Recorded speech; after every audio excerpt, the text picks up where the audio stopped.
ముఖ్యమంత్రి శ్రీ నారా చంద్రబాబు నాయుడికి ఆదివారం కూడా సెలవు దినం కాదు. ముఖ్యమంత్రి కార్యాలయం అధికారులతోటి ఇవాళ ఉదయం సమీక్షతోటి ముఖ్యమంత్రి గారి దినచర్య ప్రారంభమైంది. ఆ తర్వాత రాజ్భవన్కు వెళ్ళి గవర్నర్ దంపతుల్ని పుష్కరాలకు రావాల్సిందిగా సాదరంగా ఆహ్వానించారు. కేంద్ర కార్మిక శాఖ మంత్రి శ్రీ బండారు దత్తాత్రేయ ముఖ్యమంత్రి గారిని కలిశారు. వారిద్దరూ ఆంధ్రప్రదేశ్ రాష్ట్రంలో అమలవుతున్నటువంటి కార్మిక చట్టాలు, అందులో తీసుకొచ్చినటువంటి సంస్కరణలు, కార్మికుల కోసం రాష్ట్ర ప్రభుత్వం చేపట్టినటువంటి సంక్షేమ కార్యక్రమాల మీద చర్చించారు. మైనారిటీ సంక్షేమ శాఖ మంత్రి శ్రీ పల్లె రఘునాథ్ రెడ్డి, పౌర సరఫరాల శాఖ మంత్రి శ్రీమతి పరిటాల సునీతలు ముఖ్యమంత్రి శ్రీ చంద్రబాబు నాయుడు గారిని ఇవాళ కలిశారు. వారి సమక్షంలో చంద్రన్న రంజాన్ తోఫా పోస్టర్ను ముఖ్యమంత్రి ఆవిష్కరించారు. ఈ నెల 14 నుంచి 17 వరకు రంజాన్ తోఫా సరుకుల పంపిణీ రాష్ట్రంలో జరుగుతుంది. 11 లక్షల మంది ముస్లింలకు 31 కోట్ల రూపాయలతోటి రంజాన్ తోఫా పంపిణీ చేస్తారు.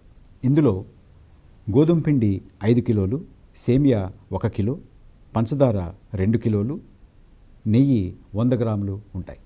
పుష్కరాల పనులని సమీక్ష చేయడానికి ముఖ్యమంత్రి ఇవాళ టెలికాన్ఫరెన్స్ నిర్వహించారు. రాష్ట్రంలో ఉన్నటువంటి మొత్తం అధికార గణంతో పుష్కరాల పనుల యొక్క ప్రగతి, ఉన్నటువంటి ఏర్పాట్ల మీద కూలంకషంగా టెలికాన్ఫరెన్స్లో చర్చించారు.